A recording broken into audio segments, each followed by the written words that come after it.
Is Lilibet the clear favorite in the Sussex household, leaving Prince Harry and Archie in the dust? You can 100%, I think, draw that conclusion based on how Meghan Markle has talked about her children over the last several months. She has talked about leaving a legacy in a business for Lily. Archie is like, he's there, but doesn't really matter. And then in her most recent statements with Time Magazine, she talks about how she's raising Archie in order so that he can uplift Lilibet, not for his own volition. And this very much goes back to something Meghan Markle has done for a long time, which is act like we were in the 1950s. If you listen to some of the things she says, like women haven't found their voices, I was like, a woman has been vice president of the United States, a woman of color. By the way, yes, a woman has not won the presidency, but women, we're doing pretty well.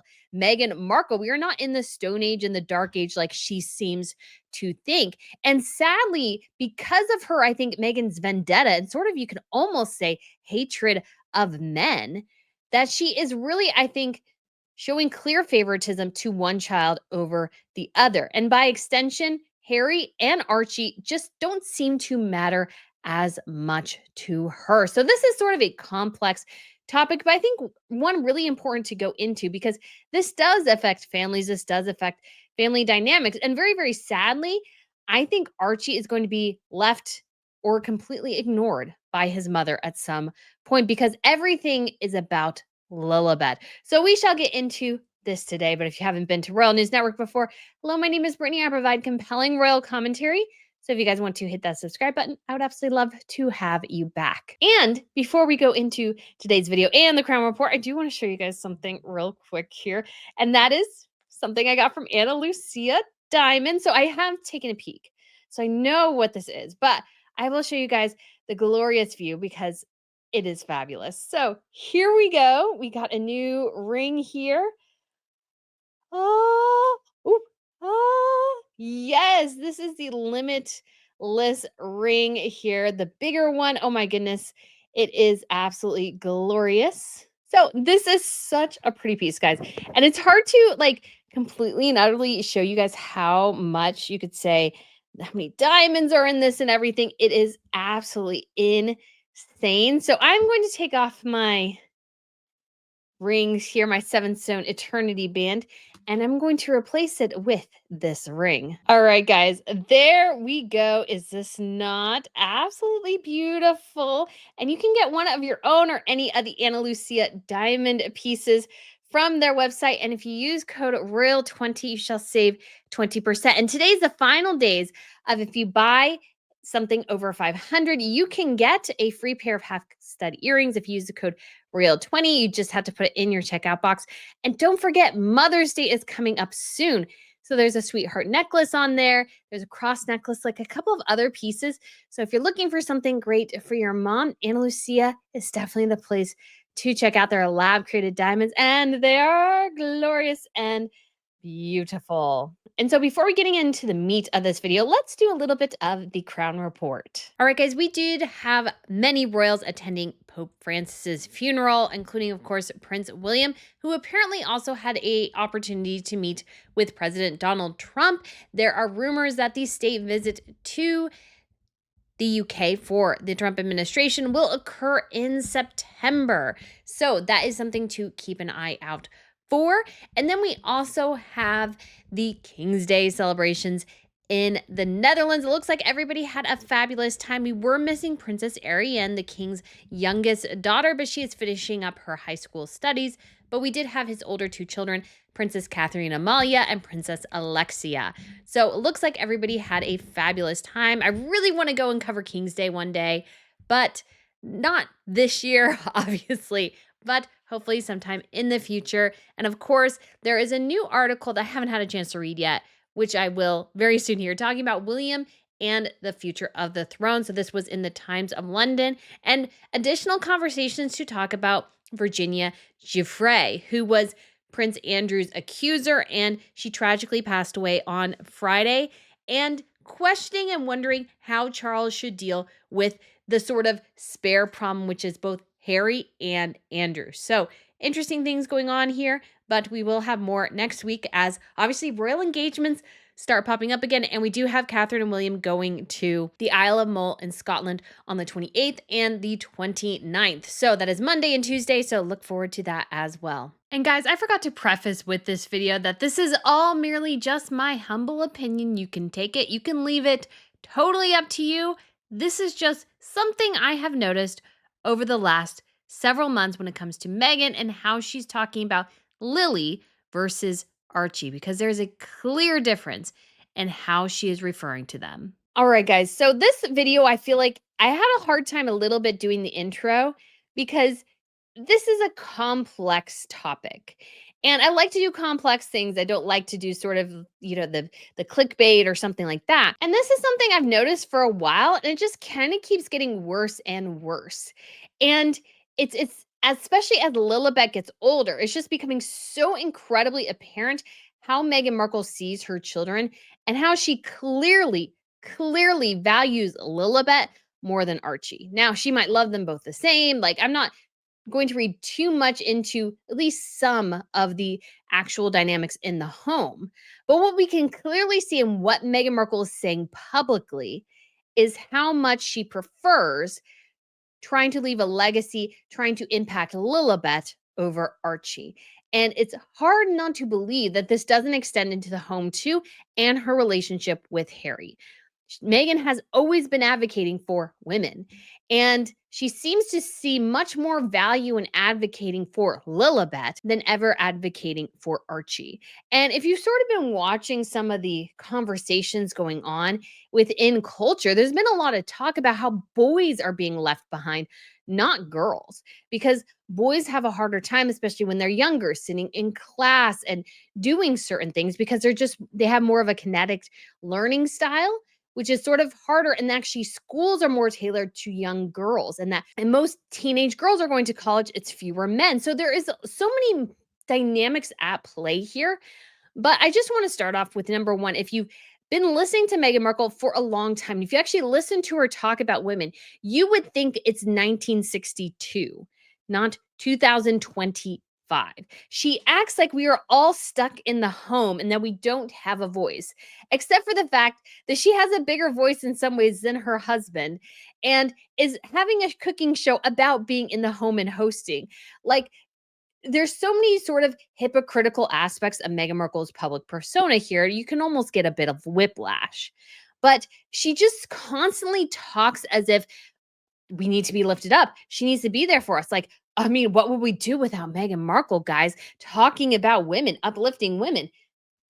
It's not as if women are CEOs of companies, not as if they are big name actors, sometimes the number one actor in Hollywood or the number one actor in TV. I believe that was Sofia Vergara for a long time, was like the number one paid actor in all of television.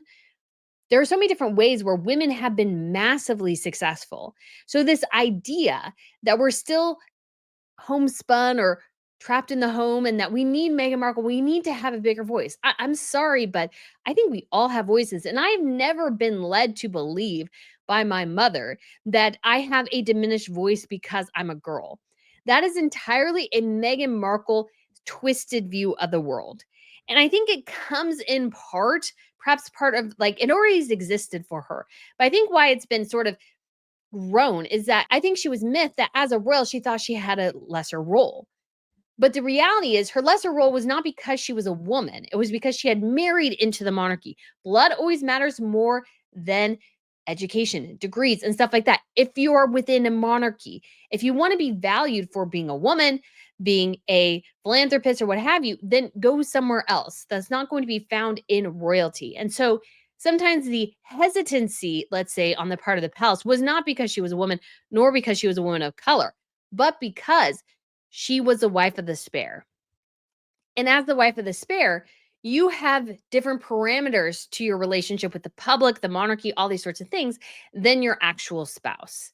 And this is the case across the board. And it's a case in the opposite when the woman is monarch. When the woman is monarch, the man stands behind. Like, that's what happened with Queen Elizabeth and Prince Philip, is that Prince Philip walked behind Queen Elizabeth. She walked in front, he walked behind. And we see this with Crown Princess Victoria. We'll see this with Catherine Amalia when she's queen, Leonor, Estelle. We have so many up and coming female monarchs. We actually don't have a ton right now. Marguerite was one of the few in Denmark and she abdicated. And so did Princess Beatrice, and they were both replaced by their sons. So we're looking to a future where we will have more quote unquote female monarchs. But right now we have mostly men. And again, everybody understands within a monarchy system that your place in the line of succession matters, and who is blood royal and who is not matters. And Meghan Markle probably didn't seem to understand that. And so it's almost spurred her on even more. And I think her relationship or friendship with Gloria Steinem encourages this as well, to believe that as women, we are not capable of great things, that we need Meghan to advocate for us because we don't have a voice without Meghan Markle, a duchess in a $16 million mansion with no connection to the real world, talking about how flower sprinkles bring us joy, is going to help us. The answer is she's not going to help us. She's not going to help anyone. I don't even think really she helps herself. I think she makes herself look bad by talking about things in such a backwards notion, when the truth is on the ground is that boys are struggling more than girls are right now in some ways. In some ways, girls are struggling more than boys. I would say the big kind of conversation about girls and boys recently has to deal with athletics and transitions boys and young men competing against biological girls in sporting events. That has been a huge topic of discussion and one very worthy of discussion. Meghan Markle doesn't discuss that at all. She again keeps talking about how we don't have a voice, how Lilibet needs to find her voice, how she needs to leave a legacy. I think Queen Elizabeth and Princess Diana left pretty good legacies without complaining all the time that, oh, since I'm a woman, I can't do things. I hate that sort of messaging. That anyone looks up to Meghan Markle on this topic is surprising, because she's sort of almost an anti-feminist, because she's not acknowledging basically that men and women are pretty much equal in every single aspect. Of course, we have biological differences, but in every single aspect, we are essentially treated by the world the same. But there are biological differences between men and women, which result in how we interact with each other, how things happen in the world. In addition to that, that sometimes women have better aptitudes for things than men do, and men have better aptitude for things than women do. None of that is wrong. None of that is wrong. But looking at Meghan Markle, you very much get the sense of a woman who's still stuck in the 1960s and the new feminist wave. And this is sort of the clincher here, has a sort of disdain for men and is not very interested in her own son in some ways. This is hard because I know some people will say, oh, you're reading too much into this. You're reading too much into us. I'm not. I actually would recommend for Meghan Markle and her team is listen to what you're saying and stop doing it, because your son is going to listen to this years from now and listen to you talk about how important his sister is and how unimportant he is. It's hard not to read into that. She talks about the importance of her mother, herself, and her daughter. Very few oftentimes does she talk about her husband or even talking about supporting him. She doesn't really even talk about supporting him that much, but oh, it's important that he supports her. Like, she won't go to his Living Legend of Aviation Awards because his kids are sick, but she will force him to go to New York City so he can sit in the crowd and watch her Time 100 event. Now, granted, they did another thing or two while they were there too, but it's this whole thing where we've seen her drag him to things where she's honored, not as much her going to things where he is honored. And so you see this power imbalance and a reflection of a relationship where Meghan very much is sort of the leader, you could say, and Harry very much is the guy behind. He's not as important. And sadly, this has come down to Archie as well. So let's begin with listening to her talk in the Time 100 event about this. And certainly to role model that as well for my children. I'm conscious of not just raising a very strong and confident young woman. So she's talking initially that her most important thing is raising a strong and confident young woman, not strong and confident children, strong and confident young woman. And then she brings Archie in here, but Archie again is demoted to helping and supporting Lilibet, because apparently, again, in Meghan Markle's mind, somehow it is still the 1960s. This talk may have been groundbreaking in the 1960s, but she sounds woefully out of date in 2025. But also having a son, I think, is it's just as paramount of importance for young men to be raised with a confidence and sense of self that is going to empower the women around them too. So it's not important for him to have a sense of self confidence for himself, to feel good about himself. It's important for him to feel good about himself. So hopefully he can make his sister feel good too. And I somewhat maybe understand where she's going with that, but why can't he just be confident on his own? Why does he have to be confident to uplift his sister? That makes it sound like, again, Meghan cares very little about her son beyond what he can reflect about his sister. So let's listen again one more time just to really get it again. But also having a son, I think, is it's just as paramount of importance for young men to be raised with a confidence and sense of self that is going to empower the women around them too. So, what about a confident daughter who can also uplift her brother? This should be something where Meghan Markle can talk about them both equally without obviously showing that she has a favorite in the dynamic. That her favorite is obviously Lily. Archie's he's just there to exist, but he's there to exist in order to uplift his sister. Beyond that, he's just there.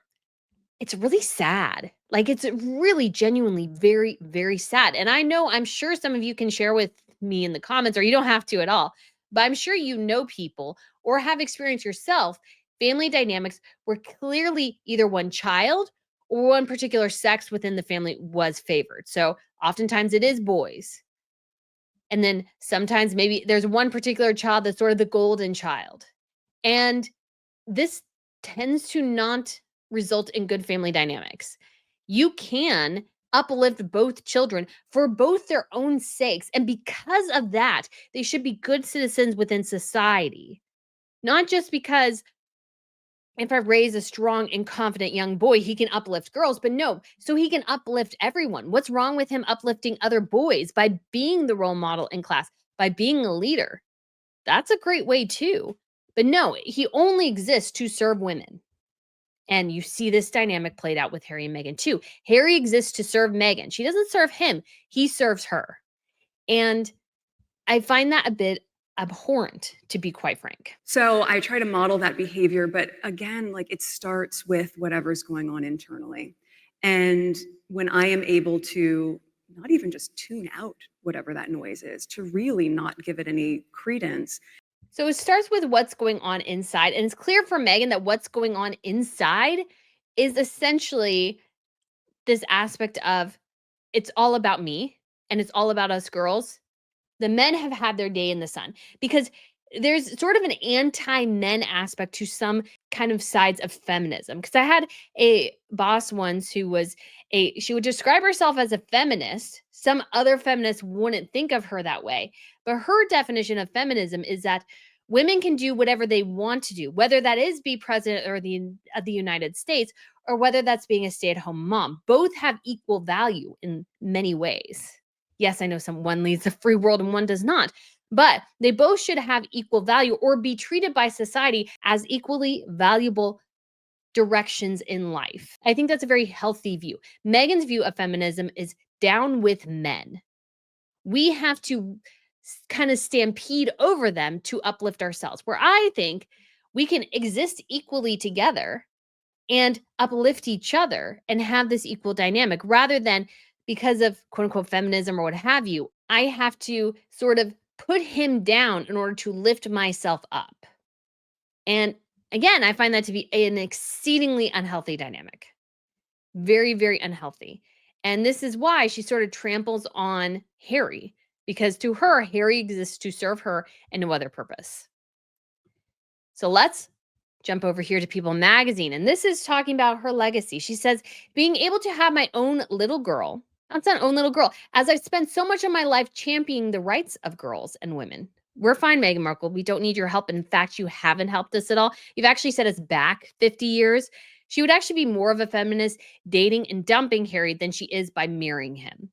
And I just don't see any value in her as a voice for women and girls. because she got to where she is by the oldest trick in the book, marrying well. She didn't achieve it on her own. She married her money, her fame, her status. It's the oldest thing that women have done.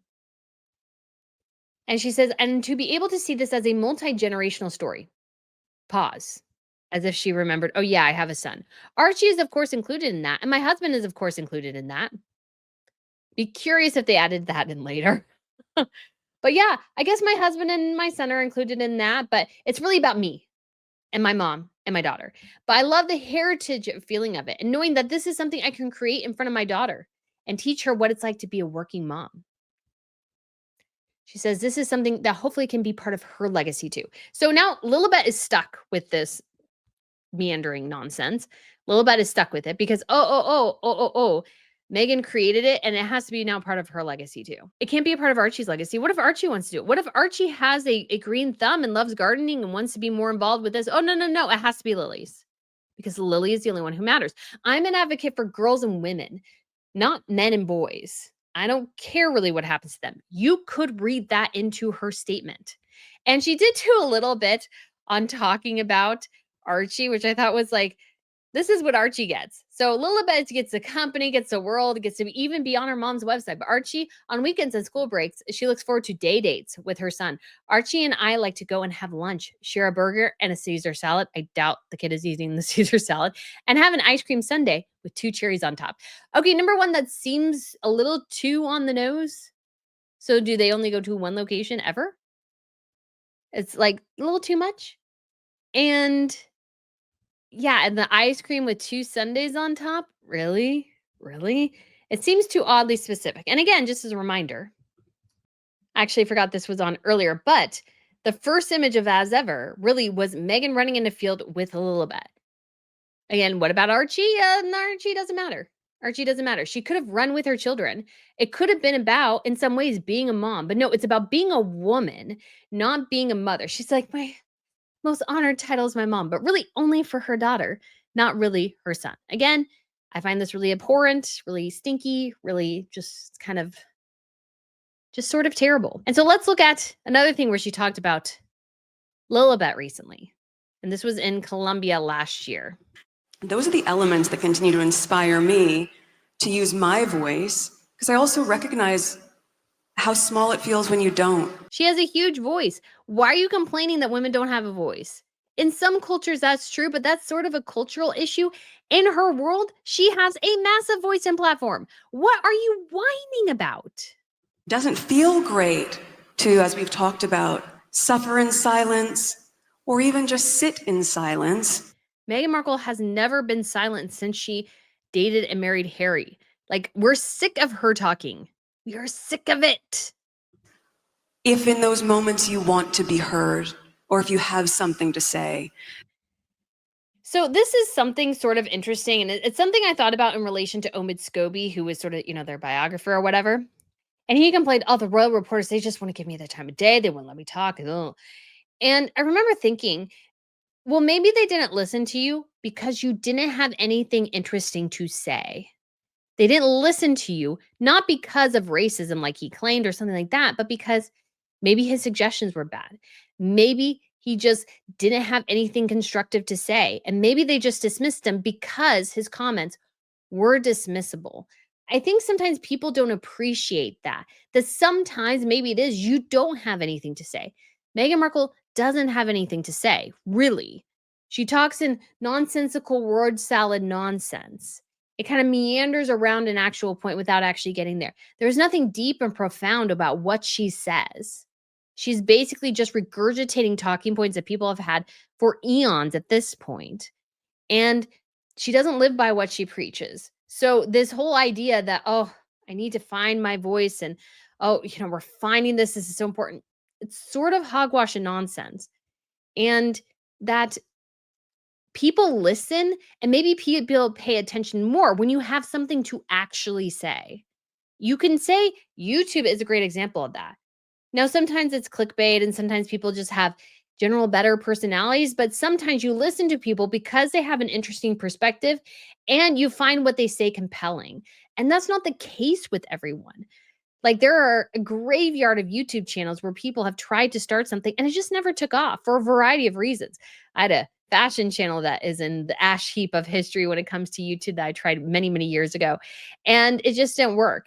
And I gave up on it, which was fine because I don't feel like wasting your time is beneficial when you could be doing something else. And so when it comes to this, Megan just seems to think that everything she says is brilliant and everybody should sit down and listen. But maybe, just maybe, I've been listening to her for several years now, and she really doesn't have anything to say.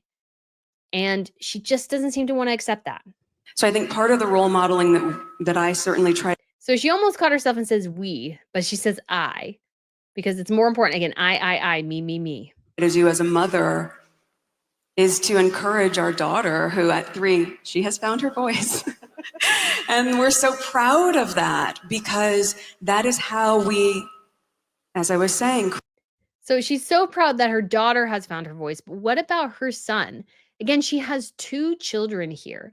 And there is a way to talk about uplifting girls without denigrating men. And Meghan Markle is very much, I think, on the denigrating men aspect of the scale. Create the conditions in which there's a ripple effect of young girls and young women knowing that if someone else is encouraging them to use their voice and be heard, that's what they're going to do. And they're going to create a very different environment than. They're really not, because this is already happening. If you have something to say, if you're compelling, people will listen. There are a number of platforms where, as Joe Nobody, can have a voice and a place. So for me and my channel, like if I went to, let's say, it would be almost impossible probably for me to have a job at People magazine writing about the royals. I thought about looking for a job at some point, but I realized it would sort of be kind of pointless. There would be no way. The social media has allowed anybody to have a voice. So what she's talking about really is ludicrous nonsense. And what you instead should focus on is not just going, well, if I just can make sure my daughter can have her voice and everything will be fine. No, make sure all your kids have a voice. Everybody is able to be confident, and don't just focus on your daughter. Focus on your children. It's not just about your daughter. She's going to be fine. He's going to be fine in this world, most likely because we have equality broadly. Now, obviously, there's things that happen because our world is broken and fallen, but by large strokes, we have this ability where women have reached the upper echelon of every single industry. And so, this idea that we're all stuck at home, don't have a voice or whatever, is very, very, very antiquated. So many of us grew up in, where our voices were meant to be smaller. And now in raising them, we're changing the conditions in the environment where everyone has space to be the best version of themselves. Meghan Markle, that's called social media, honey. This has been around now for 15, 20 years. YouTube is just celebrating its 20th anniversary. We are just fine, Meghan. We are fine. Everybody pretty much can have a voice at this point. I only exist because of social media. In terms of this channel, only exists because of social media. No other reason. No other reason. And so before we move on, let's watch this little video of Harry and Meghan getting out of the car in New York City, where she ignores her husband, basically. And he looks severely uncomfortable. And then he kind of follows her, because that's his life now, is following her. That's him, because he married a woman who doesn't value men. She values herself and values girls. She has no value to men. Ergo, he will always be treated as a second wheel. And unfortunately, they brought children into this situation. And so now, I mean, again, I can't speak for everything that goes on in their home, but I would not be surprised if in 20 to 30 years we get an autobiography by Archie talking about how his mother would do everything for Lilibet and he was sitting on the sidelines and wasn't able to be given as much. Couldn't do the sports he wanted to do because, oh, that's not feminine enough, or that doesn't fit within Meghan's worldview. It's just so sad, I think. Incredibly, incredibly sad. And I feel like it's sort of terrible that people are defending Meghan in so many ways over this. And it's like, no, no, no, you got to stop doing that. She's doing herself, her son, her family no favors by being so incredibly vocal about how important it is to be a girl and not seeming to care at all about what boys experience. And it's very clear, at least to me, that when it comes to her children, Lilibet very much is the one who is favored, very much is the one who receives all of the attention, all the acolytes. Even recently, she posted a picture of her kids on Instagram.